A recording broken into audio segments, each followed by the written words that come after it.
Oh, hi everyone. Welcome. Please take your seats. Can everyone in the room hear me okay? Okay, excellent. The mic is largely for the live stream audience, so I'm glad you can hear me in this room. Welcome to the opening of the Whole Cloth reading series. My name is Ellie Kralji Gardner, and I am delighted with my co-host Bronwyn Tate to welcome you to what is an exceptional launch of our new year. So we're here to hear Victoria Chang read her beautiful book, With My Back to the World. She's going to read it from the very first page to the very last page. That's what makes the Whole Cloth reading series so unique. We invite you to be comfortable, to move around as you need. Remember, you are in community, but if you need to get up and wiggle around or stand, there's a washroom here. The reading's not going to be as long as one would think, sadly. Victoria's got a beautiful book with some images to share with us, and I think you'll find that it goes faster than expected, sadly. So Bronwyn is handing out copies from Iron Dog Books of Victoria's books, so you can read along with us. And I'd like to, share with the people that you're sitting next to. One of the beautiful things of working with Green College here is that they help us with the radical hospitality and the hosting that is so important to us so that we can really fully connect with the words. That means that part of the budget we spend on community copies of the poet's book, and we send those home with you. So think about who you're sharing a book with, think about how you want to share that book, and if you aren't lucky enough to go home with a book, you can take it out of the library or contact Iron Dog and get your own copy. So, yes, we're here at Green College, part of UBC. Green College has been a warm home for the Whole Cloth series. But before we even think about what it's like to be at home at Green College, let's take a second to think about being at home on this land. Those of you in the live stream who may be coming from different places all over the world may not know that this is the land of the Musqueam people. We're on the unceded territories of the Musqueam people. This is a very rich and fertile place of history and song and poetry and movement. And we invite you to think about that and also perhaps sign up for the Musqueam Band's newsletter. I don't know if anybody has done that yet, but you can go to musqueam.bc.ca and you can look at the place names map and think about the space of Vancouver and learn the local place names. And you could also, on October 16th and 29th, go to the Belkin Gallery for a decolonization tour of the outdoor artworks. And those are led by Musqueam facilitators. So check out the Belkin's website.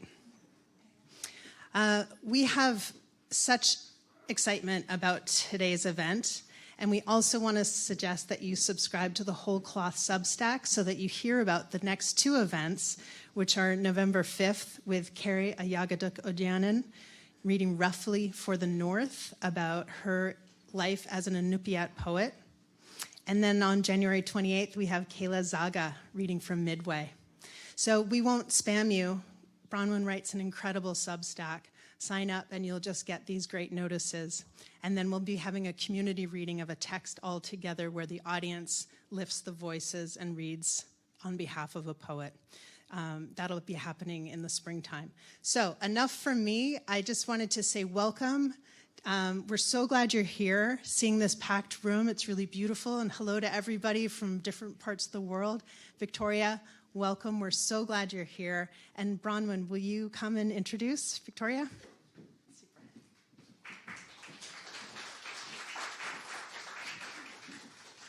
Thanks so much. It's wonderful to see everyone. So in 2023, Victoria Chang joined UBC Creative Writing via Zoom for a wonderfully rich conversation about memory, ancestry, and art making with our own Sharita Warner and with Brendan Shimoda. Around that time, I read Dear Memory, and I assign commonplace books to my students, but I also keep them myself, and so I looked today to see what I had written in my reflections from that. reading experience, and I found these words: I'm struck by metaphors, imagining language and writing, hungry for new ways of understanding that relationship. To ride language as if on horseback gives a sense of being carried, conveyed, moved, of being only partially in control. In another passage, the writers imagined as peripheral. Words touch, illuminate objects like light, and we simply are present to observe them. Finally, the chisel, unfinished, is an image of mutual co-creation, working with a tool that comes into being and is honed through the act of making, which is also an act of self-formation. So if you've read Victoria Chang's books, you probably have similar notes yourself, moments of surprise, of pleasure, of strangeness that somehow to allow you to perceive something in a new way. I also want to mention that across her work, and especially in OBIT, Victoria Chang has inscribed the labor of caretaking, its griefs, its mysteries, its impossibilities, and its openings in ways that I know have been essential to many of us. It's a great pleasure to have her in the room with us today. Victoria's most recent book of poems, With My Back to the World, published in 2024 by FSG, was named a finalist for the Kingsley Tufts Poetry Award, and this is the book we'll hear tonight. OBIT, which I know is a fan favorite of many in the audience, was a finalist for the Griffin, National Book Critics Circle Award, and longlisted for the National Book Award. People may not know that Victoria Chang has also written books for children and has a forthcoming book called Eureka with FSG in 2026. She's received a Guggenheim Fellowship, a Chowdhury International Prize in Literature, a National Endowment for the Arts Fellowship. She's the Bourne Chair in Poetry at Georgia Tech and Director of Poetry at Tech. Let's welcome Victoria Chang.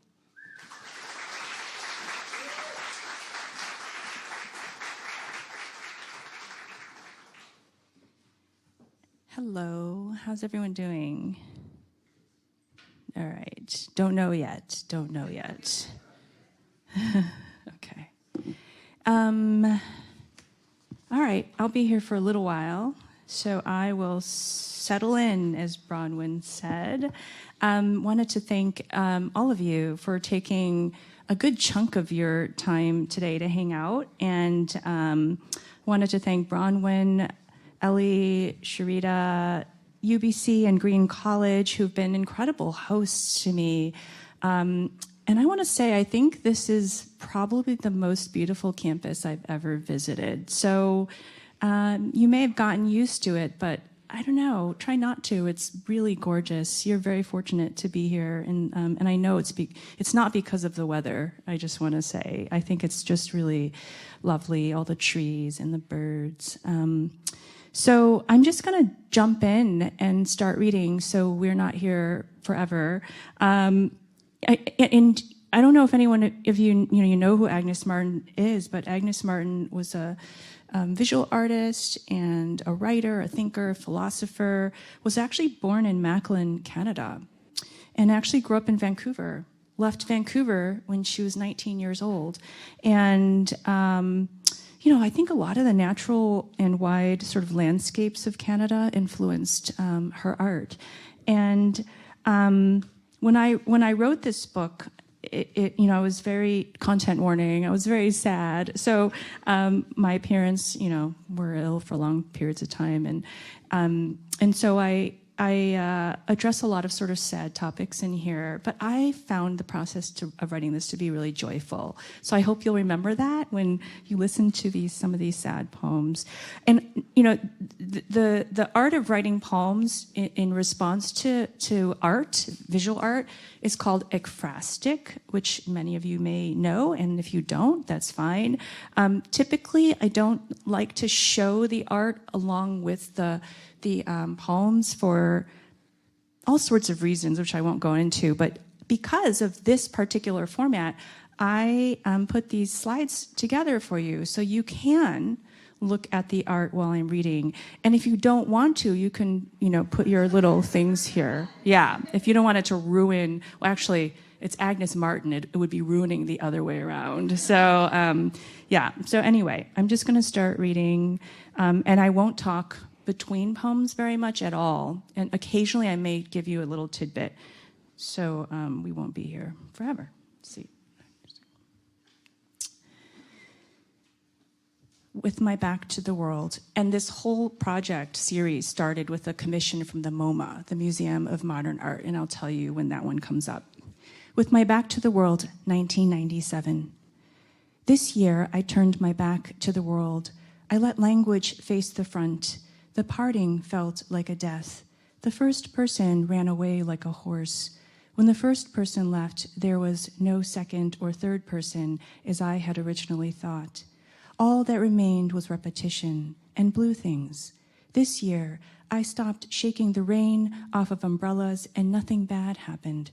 The terror of this year was emptiness, but I learned that it's possible for a sentence to have no words, that the meaning of a word can exist without the word, that life can still occur without a mind, that emptiness still swarms without the world, that it can be disconnected from the wall and still light up.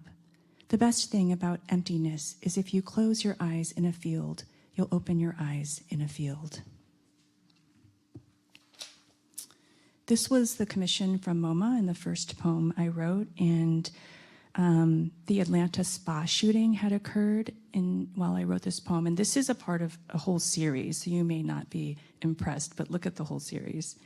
On a clear day, 1973.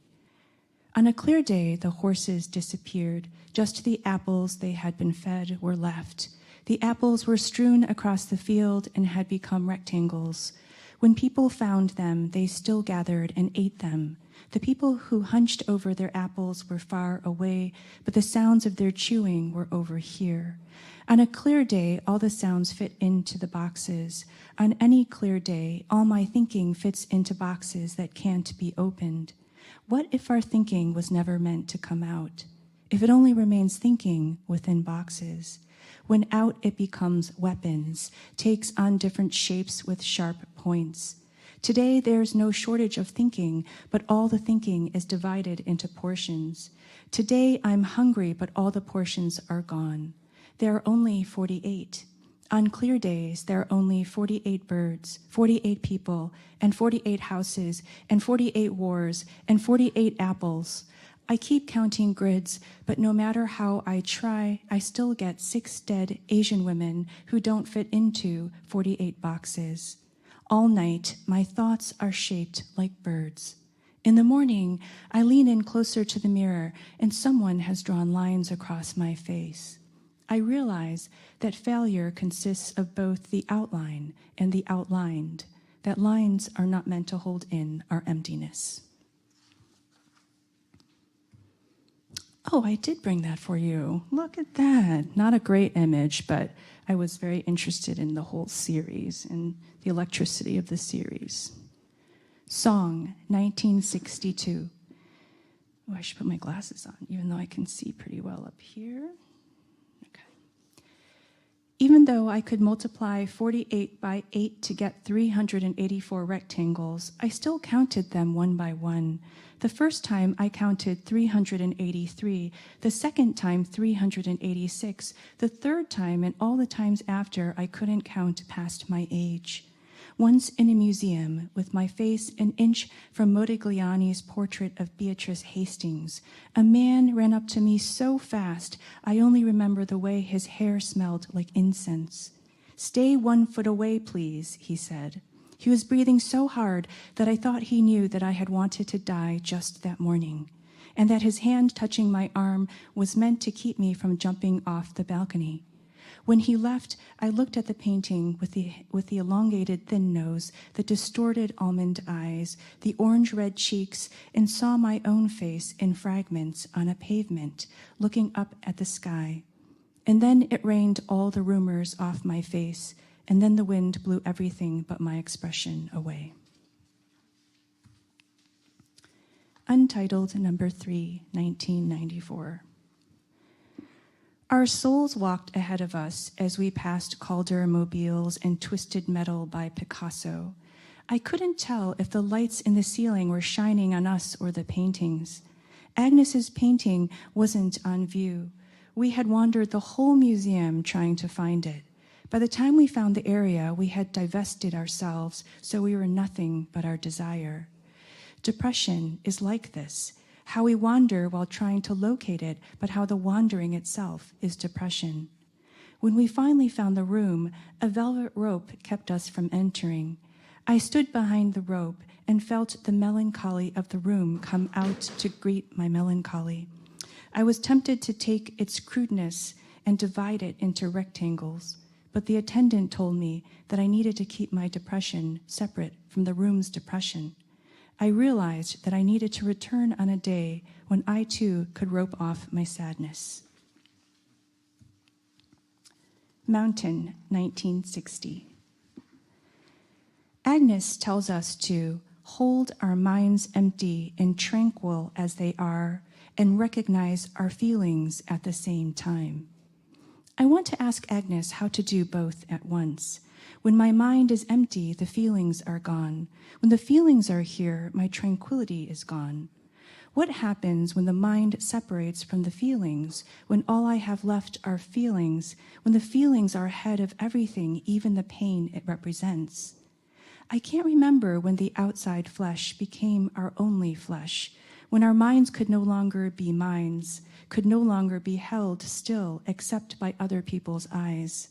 I haven't given my mind away. When I ask for it back, I'm handed something round and dead, but adorned with flashing lights. What's left is not tranquil. What's left are feelings that can only fit through a thin straw, meaning they must be small in pieces and consumable. Maybe the present is so loud because we grow up thinking the future is possible, but soon realize we are estranged from it, just as we are estranged from the ocean. Oh, I love this one. Summer, 1964. There are 1645 boxes. Inside each box is a small white dot. On some days, the dot looks like a dot. On other days, each dot is one of my tears. 1645 tears in the last week. Mary Roofley kept a cryologue. My log is here in these squares. I now know that tears aren't stillborn. In Chinese, Xing Tong is different from Xingli Nan Shou. Actually, did I read that right? Xingli Nan Shou, yeah.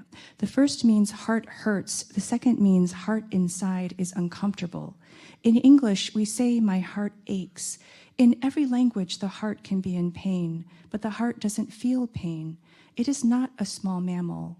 Tears do not come from the heart. They do not come from the eyes or the body. They come from outside of us, like time, from one large repository, which is why we cry when other people cry. In this way, tears are communal. We depend on each other for our sadness. Oh, I love this one. This is probably my favorite one of Agnes Martin's pieces, and I'll talk more about it when I read. I wrote 2 poems in conversation with this piece by accident, so I'll talk more about it later. Friendship, 1963.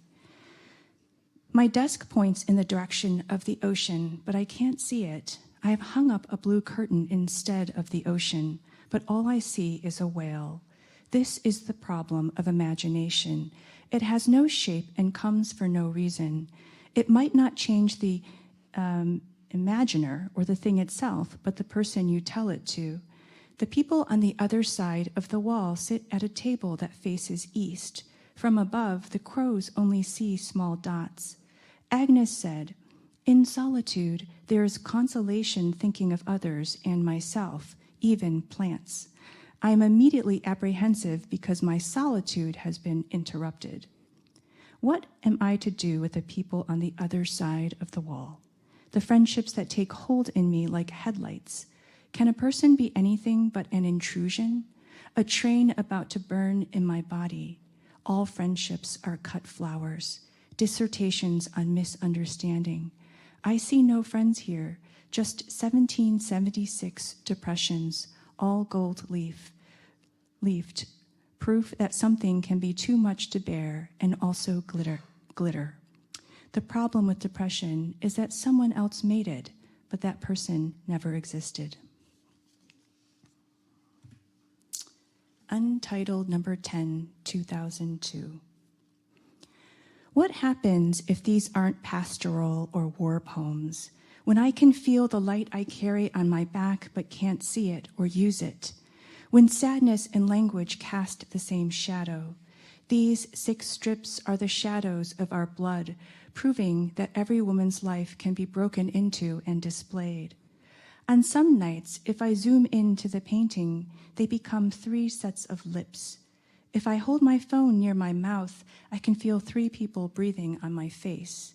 I made an effort to unlove everyone, but all I received were these lips, slightly open.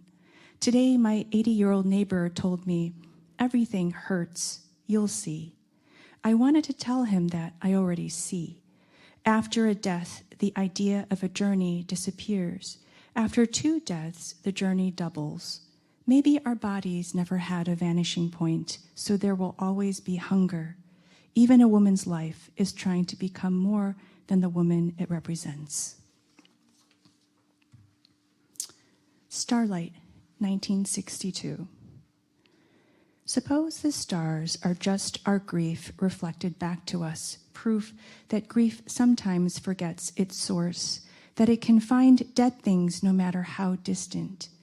Everyone arrives one day and asks, "Is this it?" And the stars answer back with more stars. I wonder if Agnes started at the bottom or at the top, if she went left to right or right to left. There's no use in wondering if the canvas was on the floor or on a table. To ask questions is to be distracted by point of view. Point of view has a terrible memory.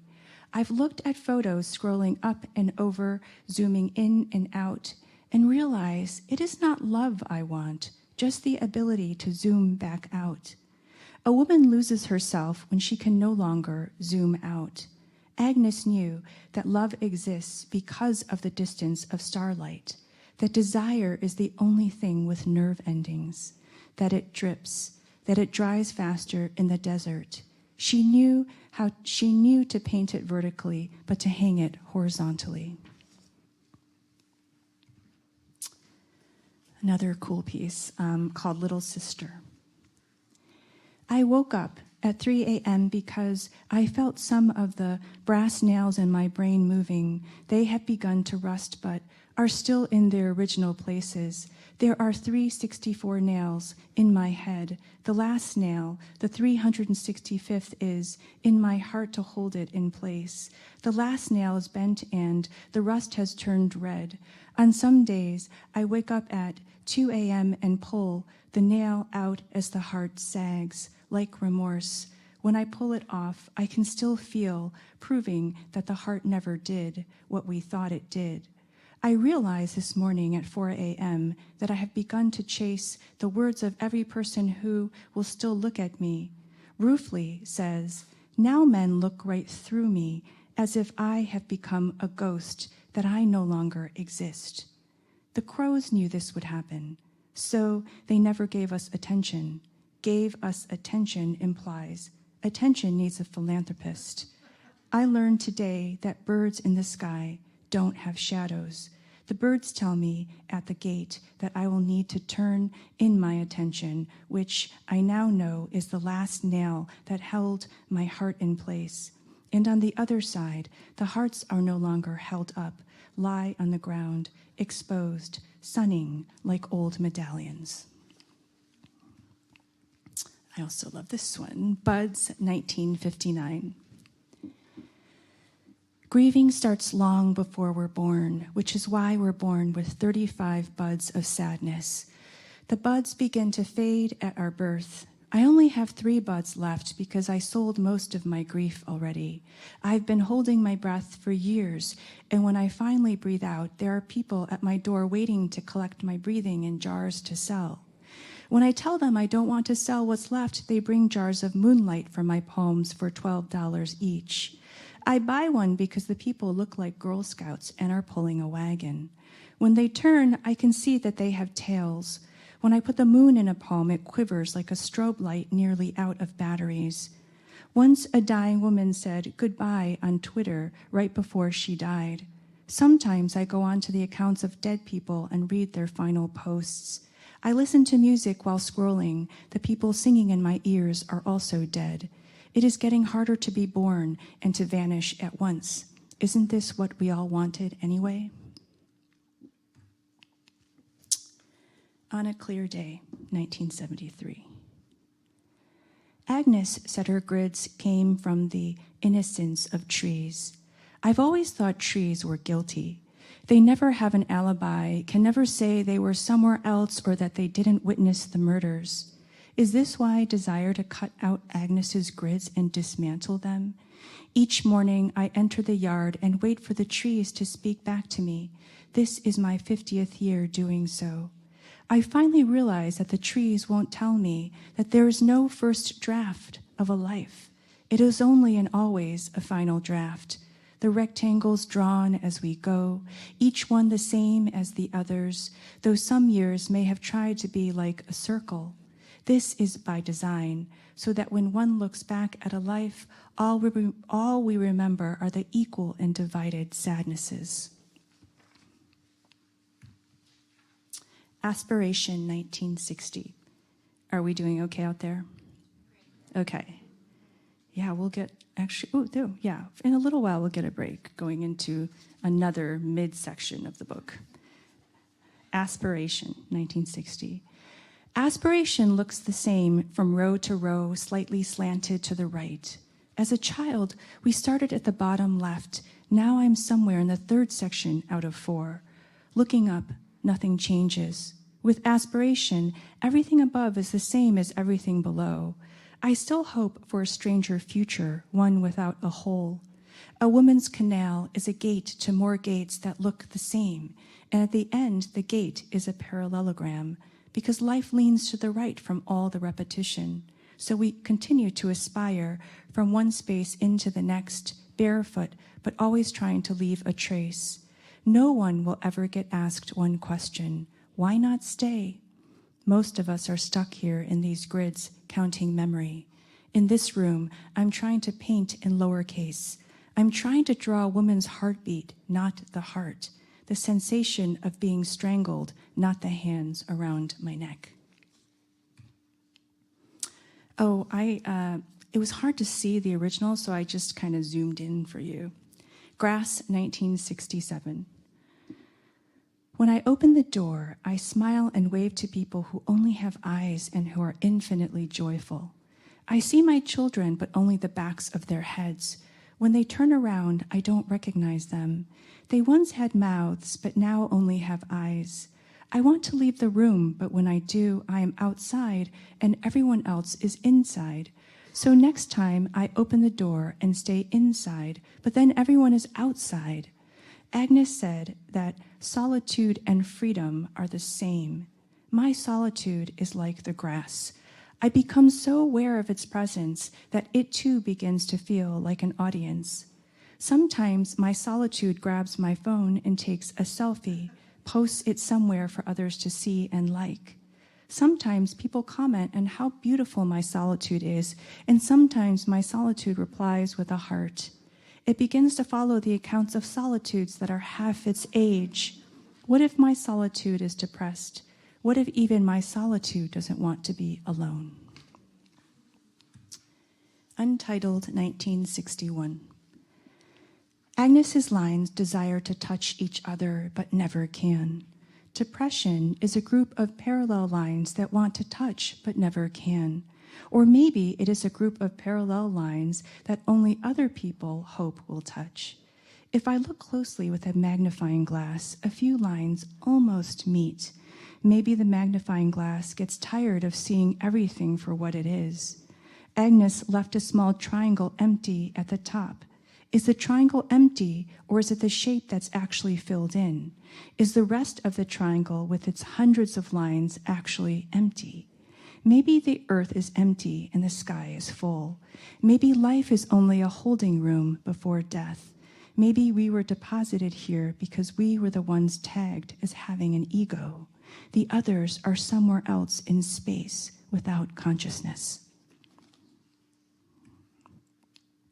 Falling Blue, 1963. Someone wrote that Agnes made small, simple, repetitive gestures that led to something larger. This resembles a life, each day a mark on canvas, or the way a prisoner might carve each day on a wall. On some days, I think about putting down the brush. On other days, I want so badly to finish so I can see the complete piece. No one tells you that you'll never see your own painting because you'll be dead. What we make can only be seen by someone else. What can I learn from these other paintings? Besides that a man can never see us because he is an inch from his own canvas. Besides that each line does eventually end, but will always be unfinished. It's 3 a.m., and a small light shines on my paper. A dog snores on my dead mother's green chair. At this hour, a line is the thing with the human face. There is no hope in shapes. There is just the line and the sound of its scratch as it crosses out memory. Perhaps it's not memory we're trying to capture, but everything instead of it. White Stone, 1965. I can almost see Agnes's tiny lines on the canvas. The lines are not agreeable. They measure nothing. Agnes said, to make happiness your goal. I can see the lines best if I am 1 foot away. The desire to die is 13 inches away. Agnes said that an artist must think the work is paramount in your life. I want to ask Agnes how to do this, but I cannot move. I want to ask her how to move away from her painting and not die. How to back away and not seek the attention of the first person I see. The stranger staring at another painting looks like a nice person. If I step away, will Agnes's lines hold me back like a net? Keep me from conjugating every person I meet? From trying to capitalize numbers? As I step back, though, everything changes. I no longer see the lines, but just a tone. This must be what dying feels like, or knowledge. The Islands, 1961. At first, I just noticed the small white dots in pairs that look like holes, but then I see the pencil grid underneath. Suddenly, I remember that there is a middle of the day. I've spent years considering the beginning or ending. The dots hold on, small headlights looking out at me. Why keep the grids after they have been used? This has something to do with desire. How to reconcile the fact that I want to make art but don't want to be criticized. That I want to be loved but I don't want to open my mouth. That I want to be saved but I don't want to kneel down. Pessoa said, in order to understand, I destroyed myself. The dots are on the lines, not in the rectangles, as if to say that beauty must destroy something. Agnes left some lines uncovered on the borders, showing us how happiness is made, how even happiness is made by writing something down, then leaving it exposed for all to see. Is it possible to be seen but not looked at? Drift of Summer, 1964. Agnes drew 44 lines vertically, 33 lines horizontally. Sometimes the ink thickens at the end of the line into a dot. I imagine her hand anticipating the ending, looking at the point and beyond at the same time. I'm afraid to follow the lines to their ends because there might be nothing after, or maybe something after is more terrifying. Is it possible to feel happiness while on the line? Or is the present just the pointed tip of death's sword? Even though the handoff is seamless, I still want to see it happen. There was a time when we didn't think about happiness, when it was possible not to think about something because there was no word for it yet. Then perhaps language is ruin. Agnes said, in all the arts, technique is a hazard, even as it is in living life. Then what are we to do with language? Once the whales are gone, an ocean isn't an ocean anymore, and then we get to rename it. Untitled 9, 1982. I counted 44 lines, and while I counted, 44 Asian women were touched. People confused the 44 Asian women with each other. How did Agnes know this is the color of desire? To be an Asian woman is to be seen as night, to be able to hear a child growing but being unable to help myself, to be able to have ideas but being unable to lift them over the wall on my own.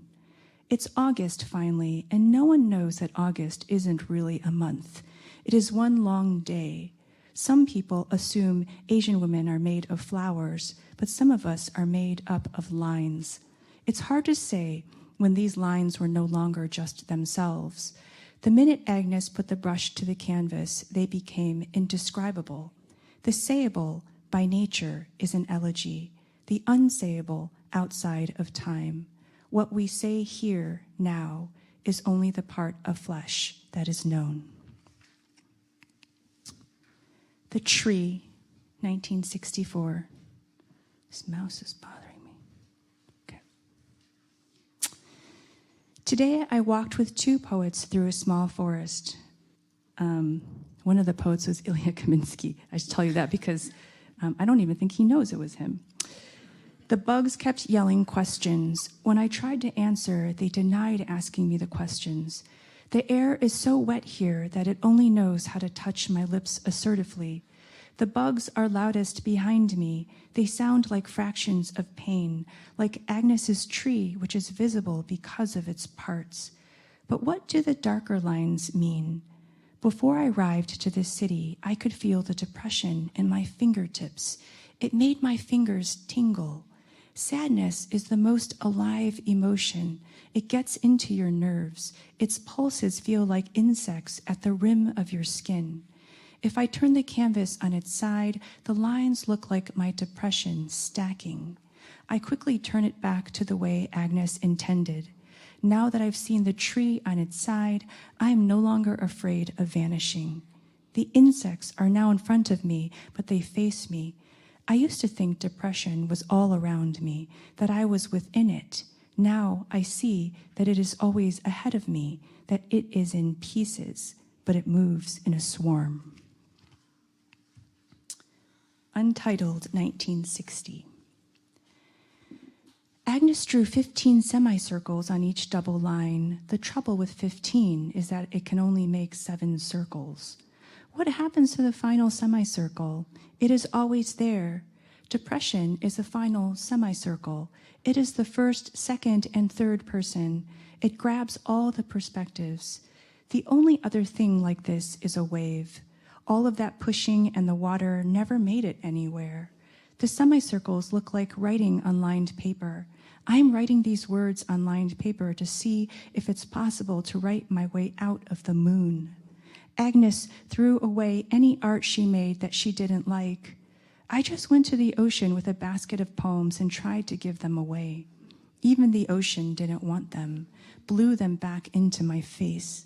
The letters hit me so hard they changed the shape of my nose, but I still felt the urge to show someone something. Maybe these aren't semicircles. Maybe they are one long string made into small, even humps. If I pull one end, my depression will flatten, but my words will also disappear. Fiesta, 1985. Agnes said that painting is not about ideas or personal emotion, that the object is freedom. The 6 thicker lines seem to dominate, but it's the 12 thin lines between them that I can't stop looking at because of their silence, their near disappearance. Yesterday, when I looked out the front window, I thought I saw a thick rope at the end of the driveway. When I looked again later, it was gone. Once something is written, it disappears. Before anything is written, it is completely possible. Once the line is drawn, the light narrows to a pinhole. What is art but trying to make something resemble what it was before it was made, when it was still unknown and free? The desire to draw a line is to ask a rhetorical question. All future lines are an attempt to answer that question. This year, I scribbled things down that I could read, that made sense to me, but no one else could understand. I wrote for an entire year, and when I looked up, the ocean was dry. Some men were signing more treaties, and the moon had been sold at auction. Untitled, number 12, 1981. Agnes must have wanted me to see innocence or happiness when looking at this painting, but all I see is the gathering of pink at the bottom. For every woman, there's a man who is nearby. For every woman has asked a tree a question. If you ask a tree too many questions, it will fall down. You can hear a tree take its last breath. It sounds like gurgling. All the answers are in the gurgling. A woman just shut a window because of someone staring in. I can't look at the window without thinking man or kidnap or knife. I prefer the words of things I can't see, such as wind, now, exist. Is it possible to separate a woman from her life? For life to just be a life? For the art to be down the road from the paint? Just once I want to look in the mirror and wonder, what is that? Leaves, 1966. On some days, my depression is over there in a picnic basket while I am over here looking at art. On other days, I can't control it, but at least it's covered on a lawn away for a while. On those days, the ants are closer to my depression than I am. When one finds it, it sends all the ants to it. They cut up my depression, lift it away to feed a queen. Somehow the queen doesn't get depressed after eating it, but after they're done, I still feel it the next day. Agnes must have miscalculated. There were 127 lines, but only 3 complete sets of 4. The set on the top of the painting, this might be the wrong painting, only has 3 lines. I miscalculated my depression. The last time I saw it was at 10 p.m. I always think it's gone, but it regrows each night. It has skin. It is even waterproof. In that way, it resembles leaves. But everything resembles leaves at some point. The way they need a host, the way they are called leaf, whether they are on a tree or not, their arrival and decay. Maybe that's what we're all doing. Language isn't actually inside us, as I had thought. We are tenants of language. We are leaving while arriving. We are leaving while writing. Well, that's interesting. I misspoke. I'm trying to go as fast as possible to get to section 2. Okay. Gratitude, 2001. The red strip is not a tongue or fire. I try to imagine it without the white strip above it, or the green blocks. What is the red strip without anything else? Agnes said, suffering is necessary for freedom from suffering. Maybe the yellow strips are suffering. See how far away they are? Always distant, but always there. Or maybe they are language in how we can still see the yellow on the periphery when we look at the red in the middle. I want to pull the yellow closer, but maybe I should push it away. What am I outside of language? Is this the solitude Agnes spoke of? Standing in an auditorium without a microphone or an audience, at a podium reading Wind. And where the skin that has been wound tightly around me my whole life is also the thing that I've been writing on. To think, everyone will write one final word.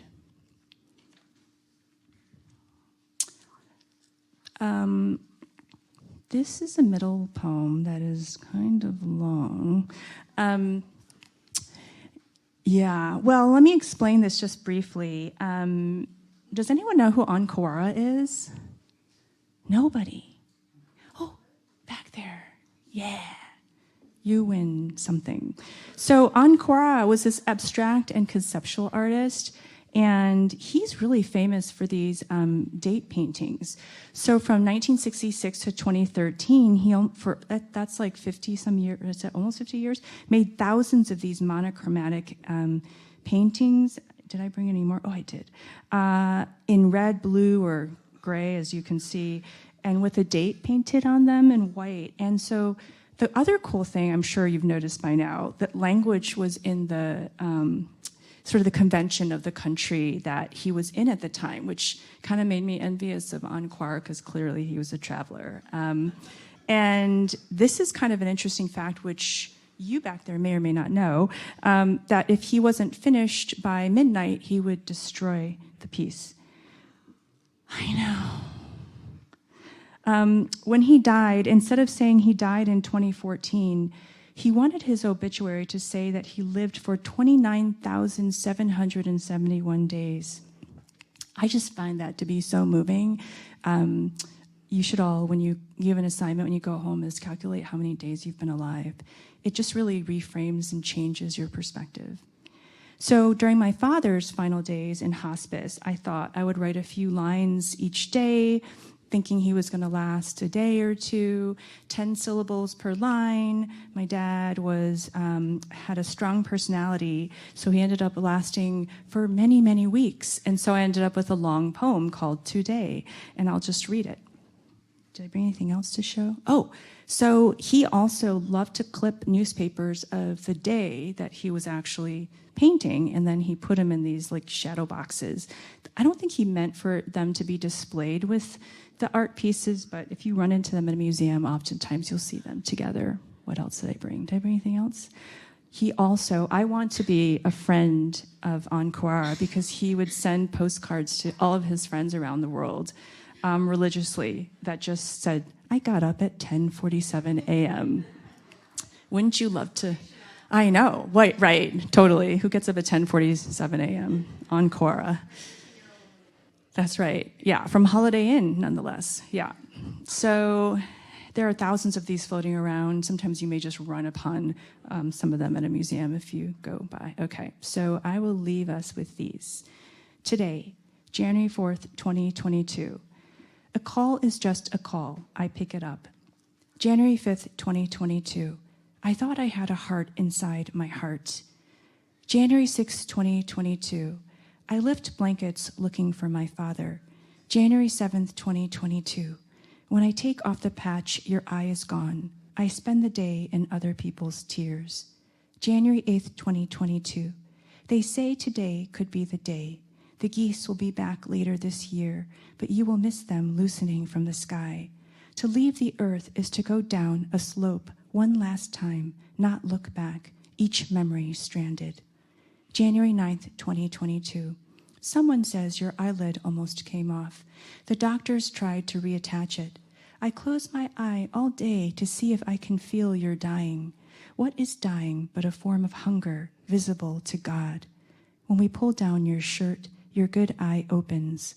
All the waiting, the moon is an athlete. January 10th, 2022. I rub your stomach like a child. I know you can't feel it. Later, I rub my own stomach and feel my dying. It is soft. January 11th, 2022. The woman who let you fall won't look at me. In each of us, there is a stranger, a single road that in one instant forks. January 12th, 2022. There's a name for it, the way your mouth stays open, no breathing. We hold our breaths as if companions of your dying. Shine Stokes, named after 2 doctors. What if we named everything?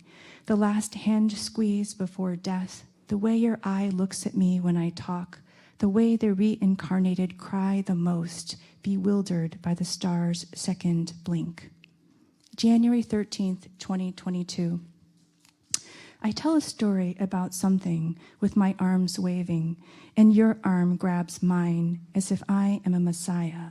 But really, I withheld food and drink from you so that your feet that love to walk would never touch the ground again. And I wonder why we are always on our hind legs. To see what? January 14th, 2022. I read, "For beauty is nothing but the beginning of terror." And you make a face, your teeth covered in God's vines, dirty black, as if to disagree with Rilke. The rats in the attic have gone, as if to say terror is the beginning of beauty. Yesterday, when you opened your eyes, I moved my face over yours to catch your viewing of the angels. Your eye popped open so large that I saw your pupil and what was behind it this whole time.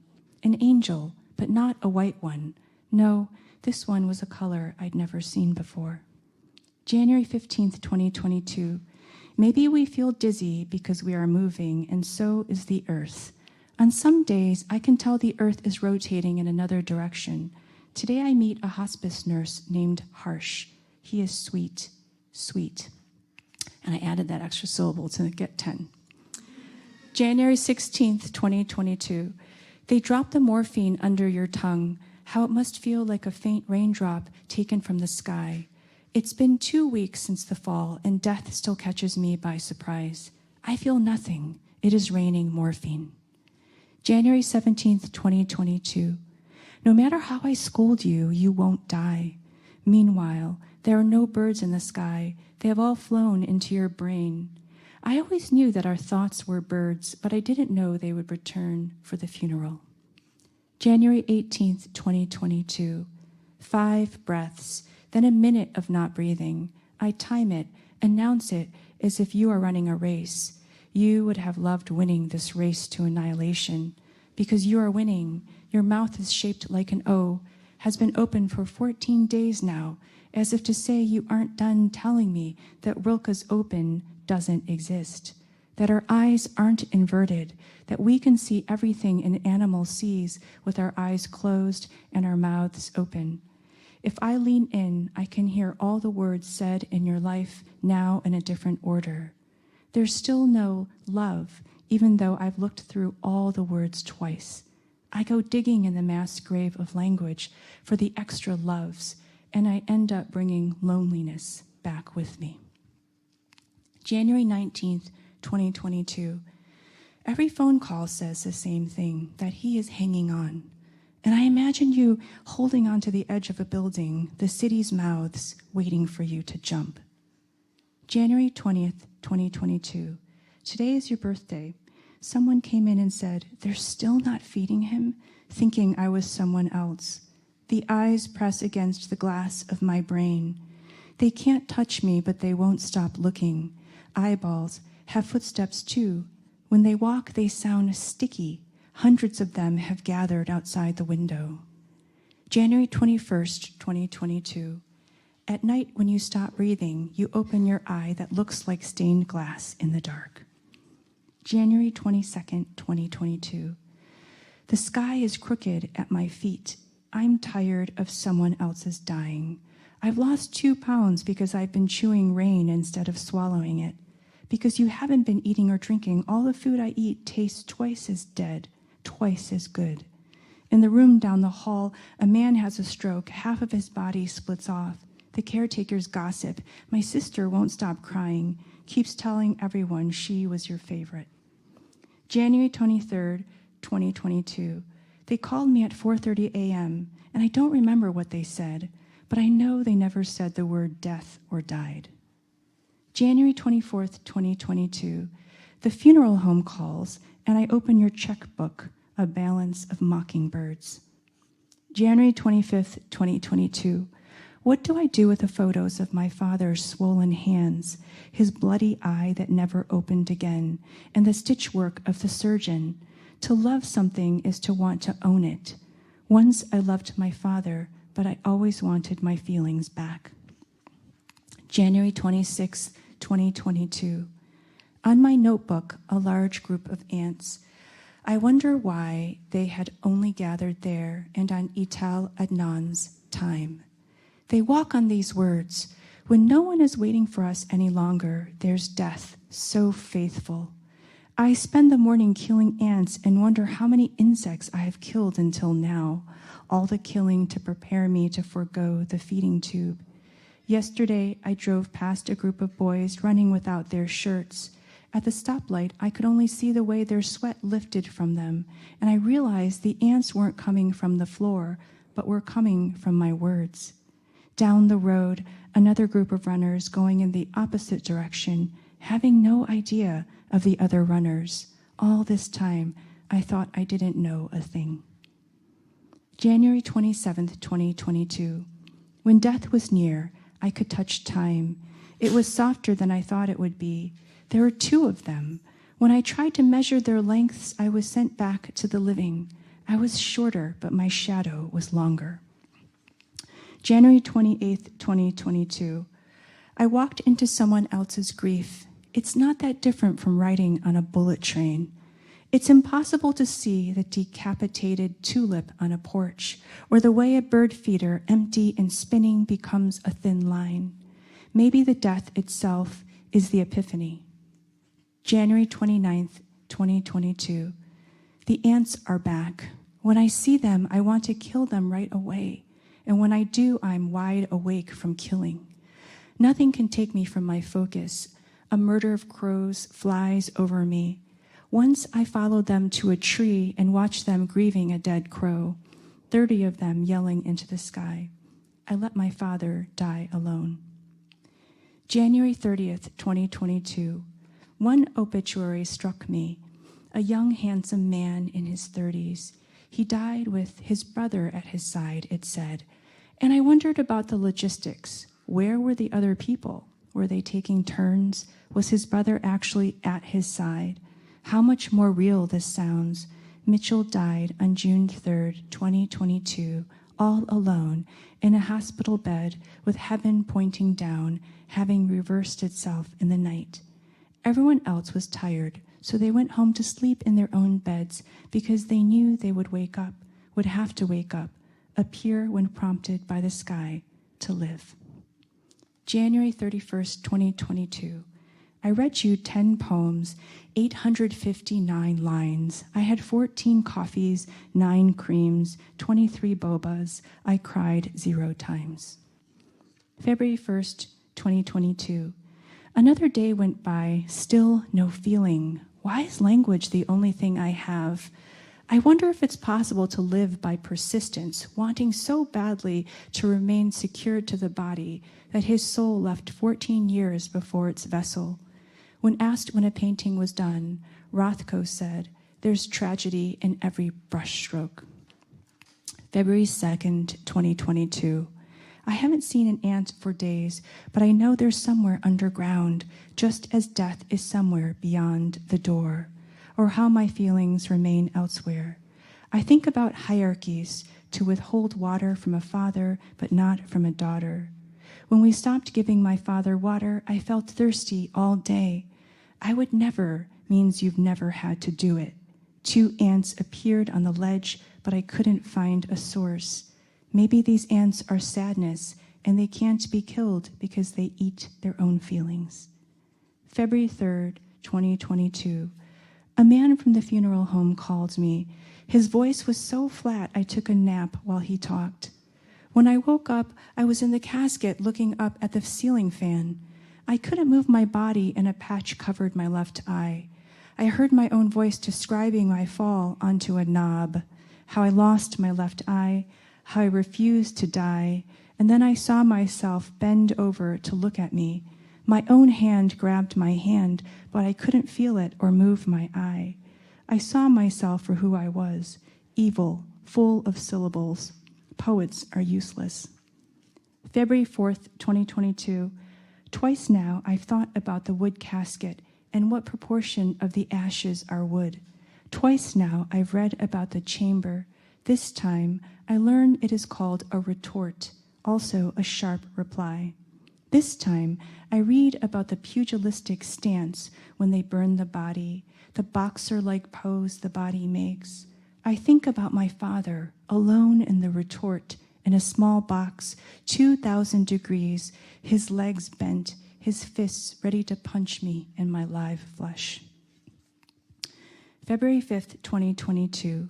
Someone said my poems are incredibly clear. Out the window in the field, 7 cows now gather. When I looked 10 minutes ago, only 3 cows. What does it mean to count crows and to name them? Everyone must know that to be clear means to have lost something we have loved. Adolf Loos said that ornament is a crime. No wonder why the black crows here keep moving in and out of the window frame. They know someone has died, and landscape is reversible. February 6, 2022.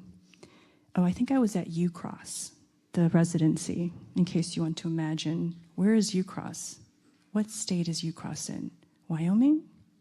Maybe. The cows have spread out, and I have counted 14. Their heads always hang down. They don't seem to need to look up. In that way, they are unlike us, our euphoria that comes directly from despair. Look up, we say, to remind us that we will all die.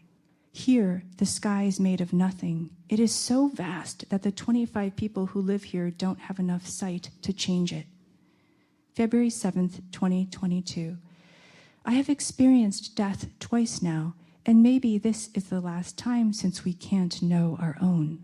The sky isn't a threshold because it reveals everything. There's nowhere to hide. All the syntax is there. The birds here must have longer wings to push down the epiphanies from other states. Today, a hawk, a goose, and an eagle flew above me at once. Their wings pushed down so much blue that my boots sunk down an inch. Now that no one is left, there's nothing left to know. There is never joy in life, only varying lengths of sadness in between the cows, birds, and our looking up. February 8th, 2022. It turns out the hawk is an eagle, a young one, and the sound of its wings isn't advice or something errant. They are just wings today, without subject matter or an afterlife. Just this, today, now. Once the bird moves out of the window frame, it no longer exists. Finally, a white truck passes through the first frame, then the next. The sun rescinds its light on the hillside, so I no longer fear the pink tips, so that I am so calm I fall asleep in the armchair, just like my father on day 4 of his dying. I know my mother is wide open like his. My mother, that's funny.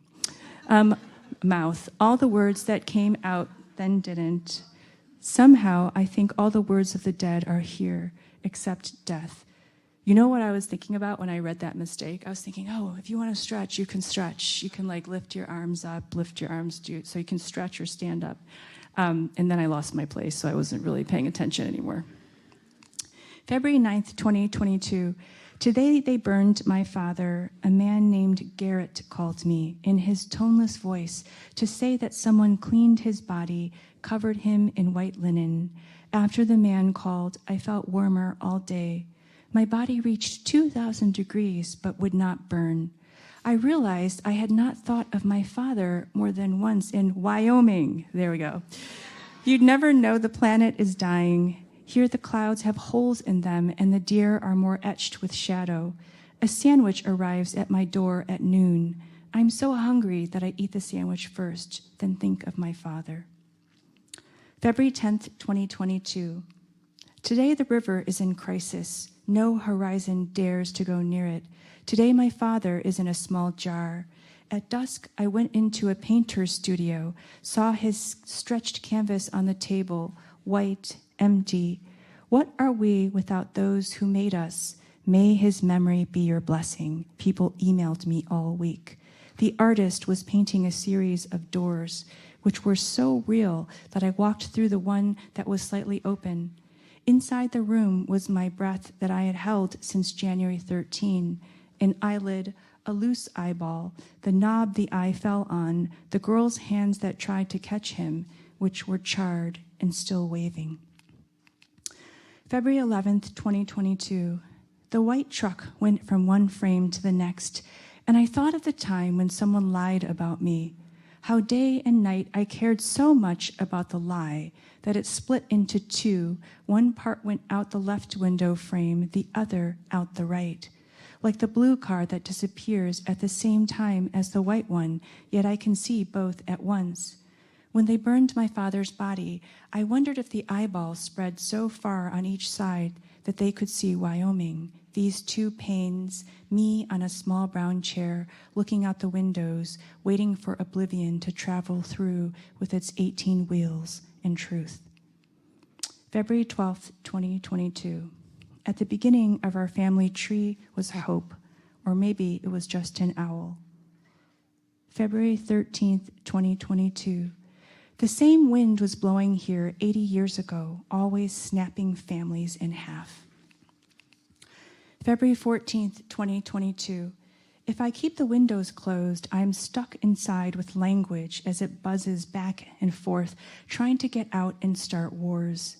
My sister is the only one left. If she is the favorite of nothing, then I must be one of Calvino's cities, the one with angular shadows, the one that when turned on its side becomes a line.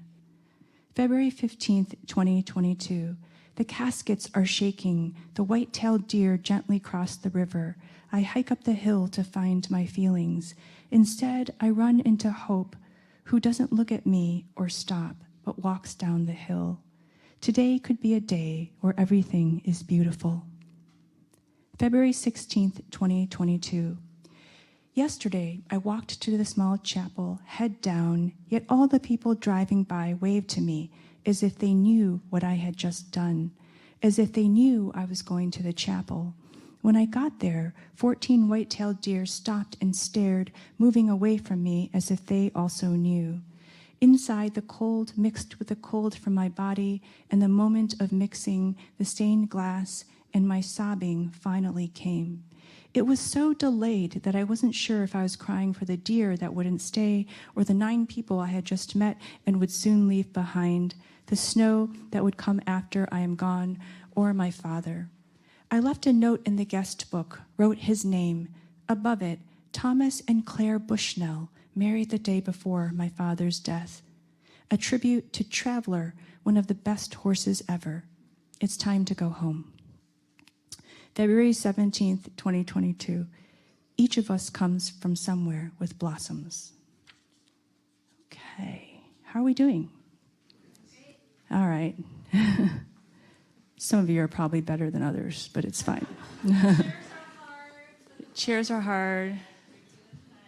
Are we sweating yet? Maybe I'm the only one sweating. Okay. All right, so now we're in the last section. You know, I should also explain that some of you might have the book, that there are some illustrations of just like my scribbles in there. So, yeah, I'm not sure what I was doing with those. Perhaps feeling embarrassed or shameful after writing these poems, so I had a desire to maybe occlude them. But I'll think about it more as I'm reading. Perfect happiness. So later in her life, she started moving away from the grids and using like more pastel colors, and you've seen some of those pieces already, and then actually naming her pieces like things like happiness, which I just find very humorous. A lot of her earlier work was just untitled. So if you see these sort of bands, she painted them that way, which is what I said earlier. Agnes believed in living above the line. Above the line is happiness and love. She said that below the line is all sadness and destruction. Last year, I moved below the line into the yellow or the blue. When Agnes left New York, she was 55. She feared sin of pride. She tried not to talk for 3 years. I want to ask Agnes if leaving New York and giving away all her brushes moved her back above the line. I want to ask her what to do if I can't live in solitude for 3 years. What to do if my daughter cuts herself and her arms look like Agnes's lines. Yesterday, on a plane, we passed a cloud group as large as a city. Inside, every few seconds, lightning. I turned my neck as far as possible until I could no longer see it. I left my sight over there. I still see the lightning, even days later. On some nights, I am so below the line that I leave my breathing outside by accident. By the time I realize it, all the horses have taken my breathing and run off. For once, I'm not being chased by my own language. The horses are surprised to have speech, but die within an hour of using it. Innocent Love. The title, Innocent Love. Agnes said that your conditioning has taught you to identify with others, their emotions, and their needs. It is particularly difficult for women, but still, it has to be done. The purpose of life is to know your true, unconditioned self. I wonder if Agnes meant that innocent love is the kind of love that is within us. I have wanted this kind outside this window. I hear laughter, coins, and music, but when I open the window, I'm somewhere inside intelligence with no signs of life. I used to close the window and the sounds would keep me alive. The only way to see Agnes's unconditioned self is to open the window and hear silence, the thick shafts of blue. This silence must come from before our birth, when things didn't have words. There must be a reason why we look at the mirror and see ourselves, not someone else, why we see a face, not words. I love the whole world, 2000. When I look at the 16 blue strips, I too love the whole world, but it is 13 days before September 11th. There are 3 extra blue strips that I never know what to do with. Maybe the 3 blue strips are meaning. Agnes painted this a year before September 11th and gratitude in 2001. In 2001, there was a field, 2 buildings, 3 planes. When I held my fingers up to the sun, I used to be able to see the veins. Now I can't see them because the dead bodies are still in front of the sun. The dead are always gathering around something the wrong scale. Agnes said it is the scale of the composition that matters. If a painting has perfect scale, it moves you. The sky is always the wrong scale. It's not actually too large, but it's too small. The people on the plane are now the wrong scale. Language is also the wrong scale. Redbird, 1964. Oh, I love this one because you can see her little measurements and tick marks on the side. I just find something so meditative just looking at those little lines and imagining her kind of like slowly going from one to the other. Redbird. I've only seen a dead bird up close once. It wasn't red, but blue. I named it Happiness before I buried it. My child found a few sticks so we could make a cross. We dug a hole and dropped the bird in, along with a few flowers we plucked. We didn't touch the bird with our bare hands in case death was contagious. When I put the cross into the ground, I felt that Nietzsche was wrong. Happiness isn't the feeling that power increases. The lake isn't a marketplace. The small pencil marks on the painting aren't measuring anything. Seeing the dead bird up close only made me want to cover it, not sell its feelings. I'm far away from it, in another house, but I still have the bird's feelings in a small box. Each spring, I can't see the baby birds in the rafters that, when hungry, sound like death. All these months, I thought they were birds, but it turns out they were really rats, and the feelings in the small box were my own. Untitled, 1960. Agnes incised her grids onto the wet blue wound. Each rectangle is marked twice with 2 carats, as if to say the grids aren't enough, that beauty must be scored twice. I used to think that love and death could be separate, that one didn't drag the other. Now I think death is the form of love. My real secret isn't that I have 2 hearts, but that I have 2 eye colors. My blue eye can see death, and my brown eye can see love. The trouble is that looking involves both eyes. When people die, the eyes still want to remain open to continue stockpiling images. Funeral homes use spiky eye cups to keep the eyes shut, as if a lifetime of sight can be contained. The images after a person dies travel, looking for a new home. Sometimes that home is a painting or an abandoned building.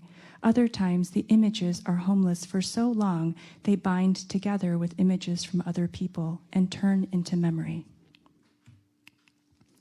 Untitled, 1978. Agnes once said, "The silence on the floor of my house is all the questions and all the answers that have ever been in the world. I sit and wait for the floor to speak to me, but it just acts like a floor. The floor never testifies on my behalf, even though it has felt everything. Agnes says to give up facts, to have an empty mind, that if your mind is full of garbage, if an inspiration came, you wouldn't recognize it. Agnes tried to avoid having ideas because they are inaccurate. Someone said that what torments us isn't death, but life. All along, I have been preoccupied with the wrong thing. Maybe the 5 red bands are life. They wrap around my neck like someone's arms. When Agnes said, 'You just can't be an artist if you can't be alone,' I dreamt of the Tahoe fire. I, in the middle of it, sparks falling from the sky like men, the ski lift swaying from thoughts, And I woke up, my mind filled with smoke, no people, and Agnes's words, and the floor emptying my thinking like long division. Untitled, number 5, 1998. I don't know if this is the right one. Maybe. When Agnes came on screen, I thought of all the canvases that still hold her gaze. There are some really amazing videos of Agnes Martin. Like the Tate has a small video, and there's a longer film that you can watch online too. Really, really cool films. I encourage you to watch them if you're interested in Agnes Martin. I thought of all the canvases that still hold her gaze. Maybe a painting is an accumulation of our gazes and why they sometimes seem human. When I look at the pastel bands, the painting collects my seeing and sends back a dead person's feelings. I'm surprised when the feelings don't feel outdated. Agnes said an artist needs to be alone. What if I spent my whole life wanting to be seen? In that way, I've wanted to be the painting, not the painter. But I am the painter. Even now, I walk outside at night just so the sky can see me one more time. Stéphane Mallarmé once wrote, "Paint not the thing, but the effect it produces." I have wanted the sky all along, but my wanting was misplaced. I lifted my hand into the air and feel something grabbing my wrist, but it's not the sky, it's the beauty of the sky. Untitled, number 10, 1990. In the film, Agnes paints a red band vertically and the paint drips. She catches it with her brush and smooths the drips out into the band. I shiver as her brush passes over my brain, flattening my thinking. Agnes once said that there are so many people who don't know what they want. That's the only thing you have to know, exactly what you want. Agnes wanted 11 lines per group, or 44 lines, some lines darker in some areas than others. She forgave the lines for their thinning out. Their transgressions have something to do with ego. She said the worst thing you can think about when you're working is yourself. In the midst of depression, there's even a difference between I and me. Tears never come out, but drip within the body. A small river forms and things begin to feel damp. The animals gather around. All day and night, a cricket inside my body rubs one wing with the underside of the other wing. I've never seen the cricket, but when it finally stops rubbing, I can still hear it. My error was to become what I wanted to be, not its tone, the words, not their cutting. Happy Holiday, 1999. Each red band is a different shade of red with its own ego. Agnes said, everyone is born 100% ego, and after that it's all adjustment. These bands are not columns to hold up cornices. They are not fluted. Turn a column on its side and all the ideas disappear. Trauma is vertical, not horizontal. The horizontal line is gentle. The vertical is aggressive. Surveillance is vertical. War is vertical. A holiday is horizontal. Unless it's a war holiday, then it's a square. Agnes said a square is overconfident and aggressive. A rectangle is more relaxed, softer, and agreeable. The pain I feel inside my chest is a heart's change from a square to a rectangle. The stretching hurts. The pain has something to do with solitude. Today, I finally hear the rectangle's first words, which aren't words exactly. They sound like something splashing.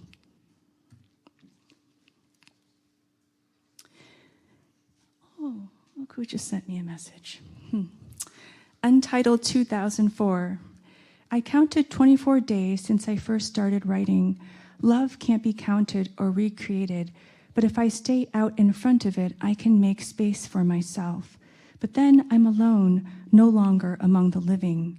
You urged me to look to myself, not to identify with others, their emotions or needs, and I did that for 24 days. Each day, a bird hit my window and reminded me that I once let them in too. If I give too much away, it's not the heart that is depleted, but the eyes with all the noticing. My eyes used to take up my entire head. Now they're 2 dots. It will take a year for them to grow back, but when they do, they will no longer be able to move. You once said, we are born as nouns. not verbs. I emptied myself for 24 days, and I have nothing to show you but 2 holes. Whole is still a noun and a verb. So is desire, stroke, silence. After 24 days, I'm still trying to be a noun, not help, question, or hope. Maybe hope is the door of depression. How hard it is not to put wings on everything. Evening, window, soul. Happiness. Nerves light up my arms with no explanation. Only some people can see the lights. On the worst days, the nerves look like pitchforks. When I am performing happiness, they shock me. On those days, I wear long-sleeved shirts and cover my ankles. Depression is experienced. It is the CEO of feeling. All other feelings are direct reports. My depression is IPOing next month. It hopes to raise 100 million so it can expand into my future. Like all IPOs, it is dreamlike and has a tagline that is about bettering society. Agnes liked the horizontal line better than other lines. I like it too because its weight is distributed so that more depression can hang from it like laundry. The only way to see if my words are poems is if I crush them into lines. I do this so no one can see my insides. I've learned that the words are only poems if, when flattened into a line, the meaning is still there. In my need to know, I'm surrounded by lines. Even a river is no longer water, but a series of lines that sounds like a stream. Untitled number 1, 2003. Ooh, we're almost done, sort of. Yeah. The 2 black triangles look like murderers. I realize they and their yellow tips are distractions. They block 2 horizontal lines underneath. I brush my long black hair vertically. Depression is vertical, always easy to brush through, knotless, silky. No one ever witnesses me brushing it. Even a shadow has a witness, the body. If something is within view but not looked at, is it still being witnessed? A woman spends an hour blow-drying my hair every 12 weeks. She trims off the ends, the parts that keep reaching for happiness. On the floor, they finally look happy in their solitude. I look at Agnes's black triangles for the 3rd time today. This time, I see secret brushstrokes at the top of the canvas and the reverse gray triangle in the middle. Sometimes I hold a secret in my body for so long that it begins to resemble my cells. Depression isn't actually a secret, but has a secret. I gave up trying to locate depression's antecedent. When we don't know where something comes from, it belongs to no one and is free. Is that a sigh of despair? Homage to Life, 2003. The black trapezoid isn't named death or murder or what a lover promises in the dark. Agnes named it Homage to Life. Near the end of her life, Agnes lived in an assisted living facility. I always have troubles, like if you try saying that, it's actually really hard to say, an assisted living facility. Everything violent in the world can be made beautiful with language. Someone passes, departs, or succumbs. This is called advertising. The grids are finally gone. Even while at the facility, Agnes drove to her art studio each day to work. I think about the people who bathed her, who cut up her food into trapezoids. I wonder when she stopped painting and if she knew. I have a feeling the shape of her last breath was no longer a rectangle. I have a feeling her last word was in the shape of sovereignty. Every poem is trying to be the last free words on earth. Leaf in the Wind, 1963. Yesterday, I slung my depression on my back and went to the museum. I only asked 4 attendants where the Agnes painting was, and the 5th one knew. I walked into the room and saw it right away. From afar, it was a large white square. I thought of my childhood home, whitewashed siding and the door my mother painted red so we would not vanish. This was not that house. As I got closer, I could see the pencil lines. In the middle of the painting, a blotch of white. I thought all day about that extra paint. It was so hot that I forgot to read my depression into everything. That day, I brought a daughter with me. We spent the day so close to each other's unhappiness that they began to smear together into a new form. 7 months later, I have cut 8 lines off of this poem for no other reason except that they were lies. Perhaps all lines are lies. Play, 1966. In 27 days, my depression has reorganized into grids. I now know that my heart is made of 1376 grids. Trying to pull the rectangles together is no longer the objective. I used to make parts into wholes, force snowfall into lines. Is it possible to write down how we feel without betraying our feelings? Once I write the word depression, it is no longer my feeling. It is now on view for others to walk toward, lean in, and peer at. I have stared at this painting all morning and wondered whether it's gray or white, both or neither, whether the lines are really there or if they're the beginning of my leaving. Pessoa once wrote, a real and true unity is a disease of our ideas. Maybe we are small pieces without a whole, and there's no one self, just the old selves alongside the newer selves, and looking for a whole is depression, which is why my depression on view isn't actually on a canvas at all, but it is in the air and illegible. Oh, I did the same thing. You would never see this. It almost doesn't look like the same thing, but it is. I gave you a little blow up. Greystone 2, 1961. I buy tears at the store for $11.99. When I tilt my head back to drop them in, I see the bottom of God's shoes. I'm surprised by how dirty and used they are. Lately, I see them pacing above me more and more. I can't tell if God is here to get me, help me, or scold me. Agnes used a pencil to score her painting as if to fix something. Very few things never need surgery. The sky, rain, the word happy. I hold so tightly onto my pencil that I take it to sleep with me. On some days, I see a flash of light from my hand and fear it is happiness. I wave my hand wildly into the wind until the yellow pencil reappears. Yesterday, after seeing an Agnes painting in person, I decided to cut off my hand to save the pencil.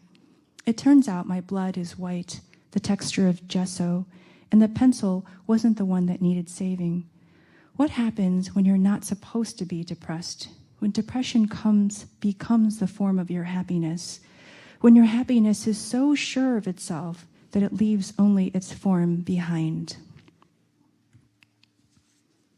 The Beach, 1964. If I hold up my hand to a light, I can see the veins on my fingers. The pumping force of the heart should have told us that life is a struggle in one direction and the letdown of an endless loop as we wait for the loop to be cut like a ribbon. There are just 2 epiphanies in life. 1 is beauty, 2 is death. What I have learned is that if I wait long enough, every other feeling will disappear, except for grief. The heart is just one bonfire. From space, it's hard to tell which fire just died out. Agnes's friend, Ad Reinhardt, died at 53 years old of a heart attack. In his final years, he painted a series of black canvases called his ultimate paintings. I think he meant best, not last, but sometimes words get confused. The phone itself never actually dies. The heart does stop, but the love remains until the last person who holds a memory dies. So everyone dies more than once. I imagine Agnes drawing each line across the canvas, and I'm relieved the photo is too small for me to count the lines. To know that we can is the conundrum, that we can die or have a different life, that the act of closing our eyes can mean trying not to see or trying to see, that we can cut the canvas in half and burn it in a bonfire or paint it all black without realizing we've made our own coffin. 1, 2, 3, 4, 5, 6, 9. How we doing? Hanging in there? All right. Flower in the Wind, 1963. The flower in the wind can only move as much as the wind allows it to move. In this way, it is unmoored while moored. Have you ever been escorted by a man into a room? The way his hand pushes the door open, how he gently puts his hand on your back. And because your back is to him, the touch feels both like comfort and a sudden blade. When the coroner cuts me open, light will spill out onto the metal table, then onto the floor. The light will be discolored by the ambition of men. At the very back of a woman's body is a large shield. We were meant to use it daily, but sometimes the pull of the men was too much. This is why the shield can be passed on. None of us use it in the way it was meant to be used. It's hard to know what men want from us but a chance to strike their sword on a shield made of light. And when the woman finally gives him some light, he can pull the dripping sword out of her back. So many people would die to have what you have, a man said to me yesterday. I told him that the conundrum is there in the sentence. Wheat, 1957. I waited 3 months to see the wheat. When I finally entered the small heptagon that they had built for Agnes's paintings, it was the wrong shape. The paintings were too close together so that the grays, blues, and whites began to blend like childhood. But the other childhood, the one written over by memory. In Agnes's room, I tried to remember my childhood wonder, but couldn't. Just gallows, labyrinths, blood. But now, many days later, I look at my photo of, I think I read it. Let's see, whites began to blend. Oh, I read it wrong. I'm supposed to read it that way. Okay, let's see. I'll just read it the wrong way. Into each other. On the plain back, I had an aisle seat, but I could still see the sun's pink horizontal strip from Agnes's painting, and I felt that everything wrong with the world was vertical. The way the sun spread itself was like Agnes's line, familiar, Agnes's wheat, and think of my mistake, that wonder is in objects, not memories. This entire time, I have been slaughtered by memories. In front of me, all along, the dandelion, the petoskey, the ring. Untitled number 5, 1998. This says 88, so this might be the wrong one too.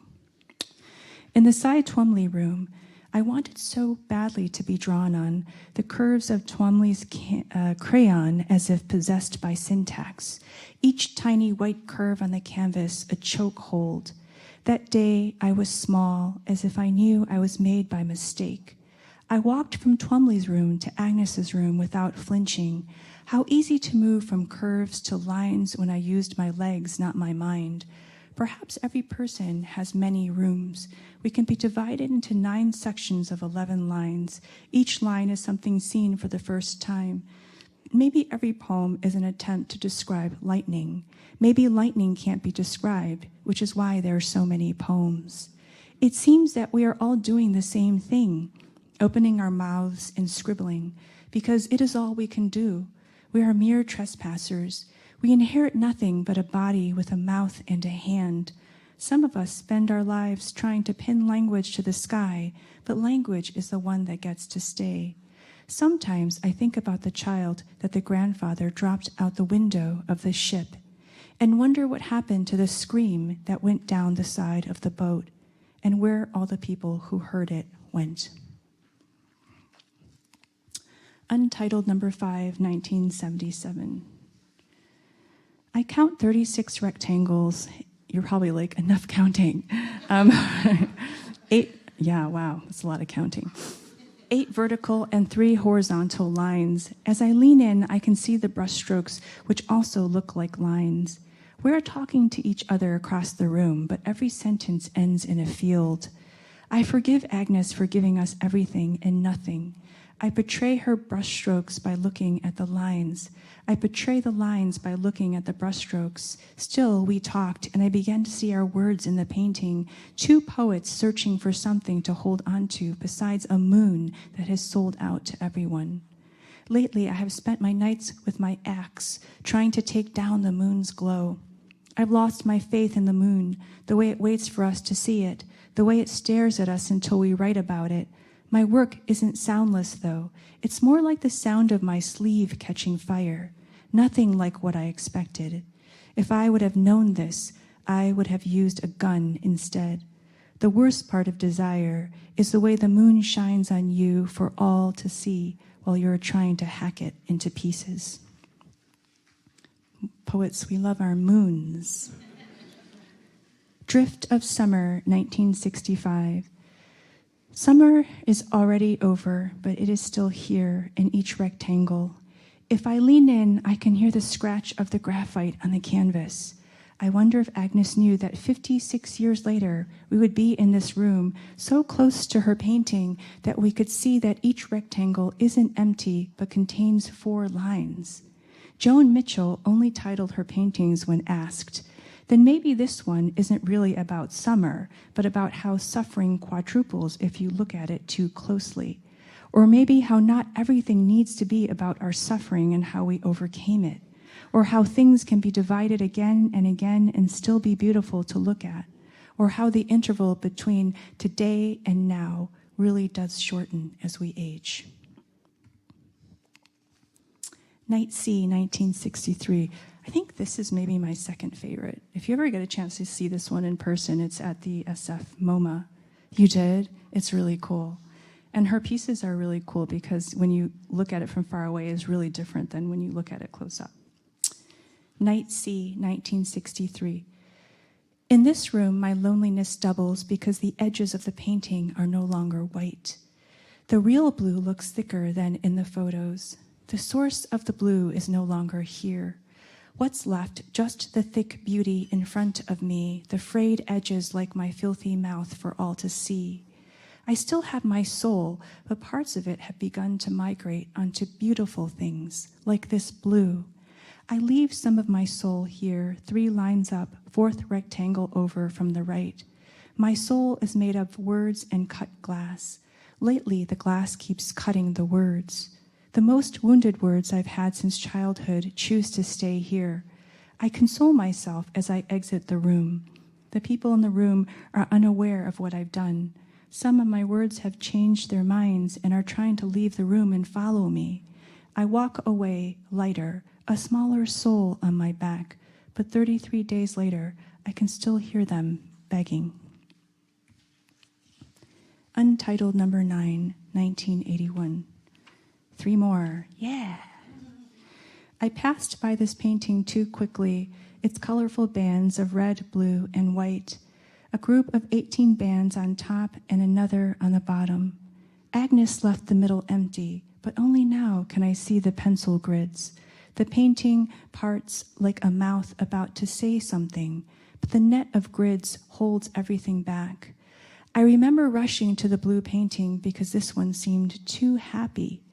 I only remember the stairs at the museum that day, the way they pitched the September 18th light and made me look divided, and the way I went ahead of everyone so my day with Agnes wouldn't end.